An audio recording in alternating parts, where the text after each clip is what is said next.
Hey you guys, Gina2 here. Welcome back to my channel. You're probably wondering why I got my camera like this. Because for some reason, when I have it this way, I look super pasty and blown out. And I'm trying to figure out my lighting situation. I'm gonna have to buy some new lighting setup. Blasey. So ignore the background. It's a little bit of a mess, okay? It's a little bit of a mess. None of your business. None of your business. I'm fixing it. Anyways, I just wanted to get on here and talk about some things. Hope you don't mind. Take a seat. I'm kind of making this like a mental update slash just an update about my life kind of and how I'm feeling. So lately I've been seeing a lot of stuff having to do with suicide and hold on, make sure yeah, having to do with suicide. And a lot of people this year, I don't know how many, I meant to look it up before I even did this video, but how many people just this year alone has killed themselves. And it got me thinking, you know, I started looking at some people and I'm like, they're all happy people. And then there's the one guy, I don't know if you guys heard, I don't know his name, but he's a whole family, baby coming on the way, and then like he's contemplating it, and I don't even know if he's done it. I haven't kept up with it, but like he said something and I was like, that's how I feel. I have always suffered with depression. I've always had it, and I never understood why I was always so sad.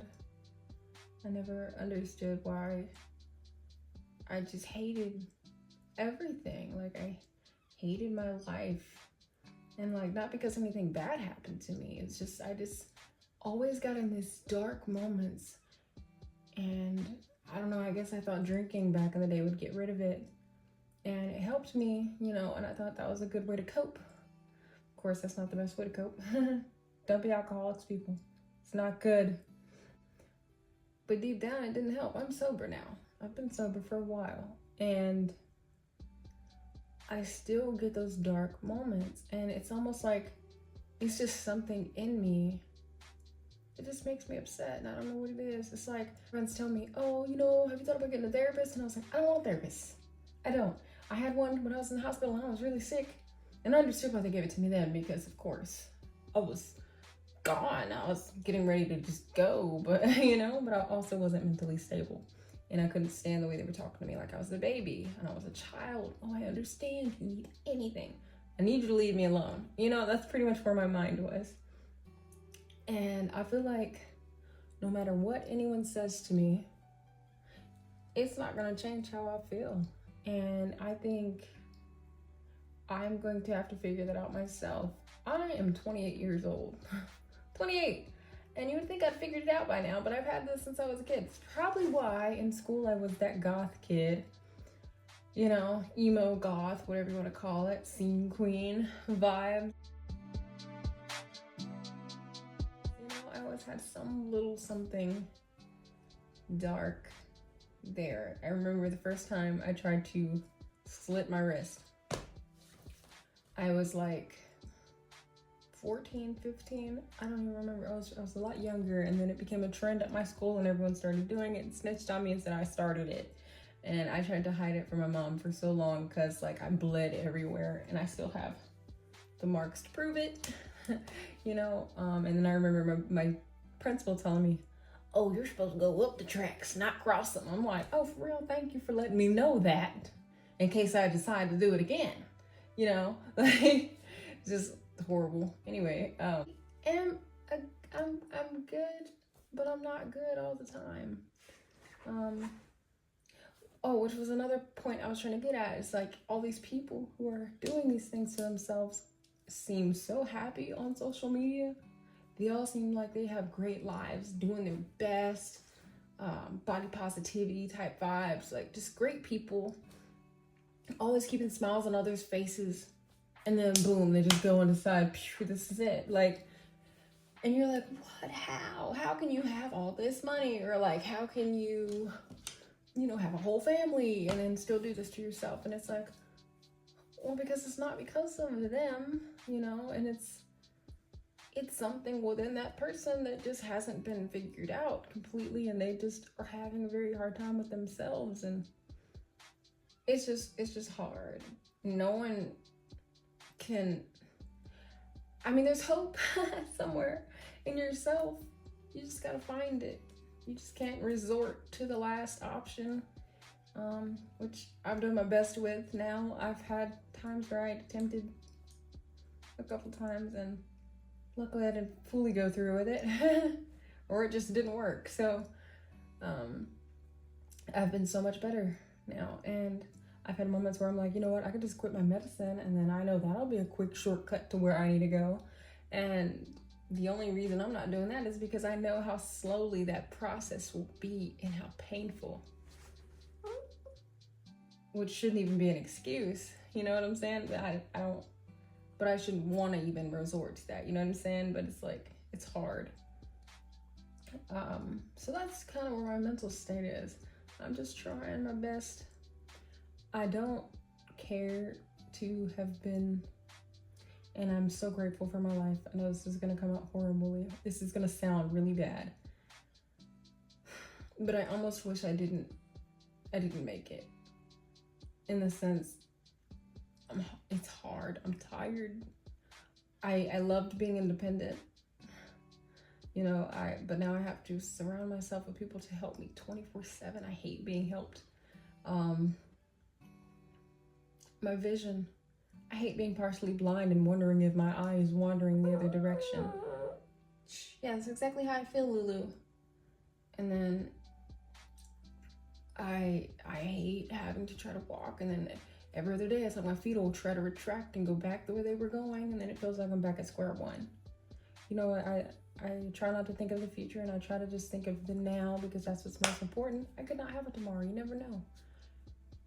But it's like, I do still think about it though, in all honesty, like, but what if I'm still like this when I'm 40 and 50 years old?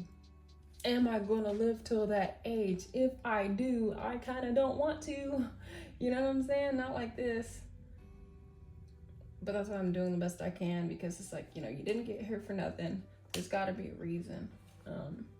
I gotta have some kind of strength, some kind of faith, some kind of something.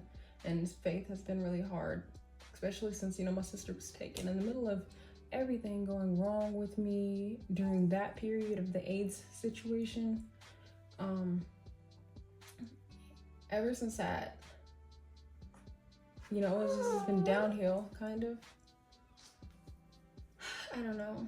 I just felt like I really needed to do this video, because I do feel alone in this matter, but I'm not looking for pity. Please don't send me pity comments. I don't need them. I promise you, I'm gonna be happy tomorrow.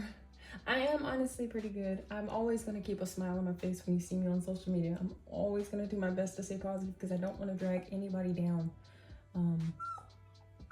But when I'm alone, I cry often. When I put on my shoes, I can feel myself want to cry, because I'm like, I hate this, because why am I even wearing shoes?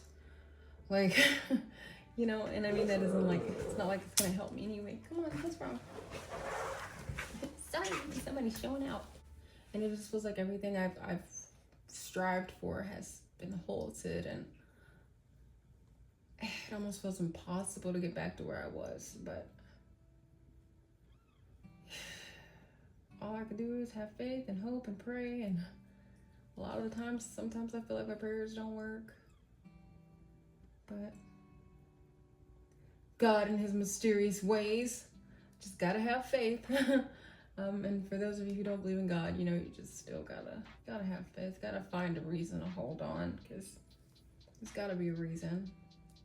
Like I when I ran away from home as a kid, oh, that was something I meant to bring up. A lot of people were saying, well, why were you homeless in New York? Where was your parents? I left as soon as I turned 18. After I got my throat tatted, I dipped. And I moved there, and I never told my parents that I was homeless. I never told them what I was dealing with. My mom helped me with my phone bill. I let them seem that everything was fine and dandy. They didn't know I was raped, and they didn't know any of that stuff.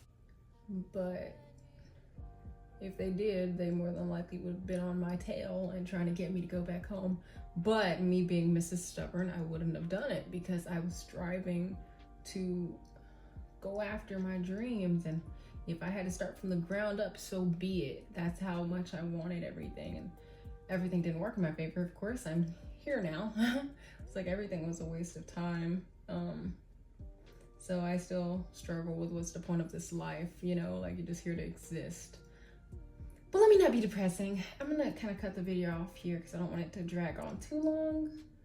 But yeah, guys, if you have loved ones, check on them. Even if they seem holly-go-jolly, you know, like super happy people, check on them because they could also be the ones fighting with bigger demons than you could imagine. Even if they can't explain it to you right now, just give them a shoulder, give them a hug, like text them every day, you know, do what you can, because you never know. You just never know about people.